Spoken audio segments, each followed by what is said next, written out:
interventions. Oui, Madame Acnier-Robin. Madame la maire, chers collègues, le Blône-Est poursuit sa vaste rénovation urbaine sous l'impulsion très volontariste de notre ville. Après le CADRI, le Conservatoire à rayonnement régional, c'est désormais le Polyblône, équipement structurant, qui ouvre ses portes aujourd'hui, comme l'indiquait Rosane Andro, et qui sera inauguré le 14 octobre prochain. Ainsi, c'est tout un secteur du quartier, Pays-Bas Nord, André Violis, le Strat, qui est dans sa configuration finale, relié par de larges allées plantées et la fameuse Rambla. Le Polyblône illustre parfaitement l'ambition de notre ville pour la cohésion de proximité, grâce à l'ouverture d'un équipement majeur de haute qualité architecturale, environnementale et fonctionnelle au plus proche des habitants.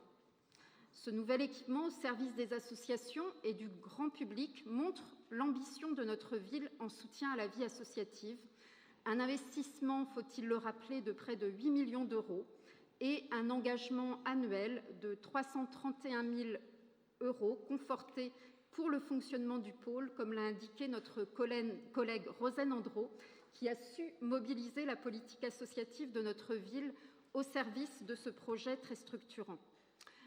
Chers collègues, le Polyblône était attendu par la Maison des Squares. N'oublions pas qu'il y a tout juste 50 ans, la Maison des Squares ouvrait ses portes sur initiative des habitants dans un appartement de quelques pièces d'une tour du square Alexis Lestrat. Après une installation square du Mana et square de Serbie, la Maison des Squares amorce désormais une nouvelle étape de son histoire associative en devenant animatrice et gestionnaire du Polyblône. Ce parcours hors norme montre que la solidité d'un projet associatif porté par une gouvernance des bénévoles, une direction engagée, peut conduire à des réussites exceptionnelles. Le Polyblône était attendu, chers collègues, aussi par l'association Armor. Faut-il rappeler que cette association occupait le site historique du Polyblône, la fameuse baraque Armor, aujourd'hui composée de Chibani, pour l'essentiel anciens ouvriers du bâtiment qui ont construit nos quartiers et notre ville. Cette association s'installe actuellement autour d'un patio où elle continuera à faire vivre son projet et à créer du lien. Le Polyblône était attendu aussi par le Bloc et l'association culturelle Do In It, qui pourra effectuer désormais ses enregistrements et ses créations dans un véritable studio insonorisé.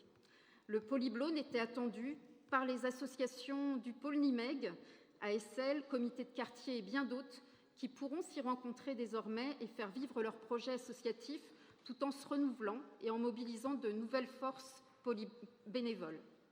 Le Polyblône était attendu enfin par la dizaine d'associations qui vont aujourd'hui y prendre part et faire rayonner ce phare associatif auprès des habitants.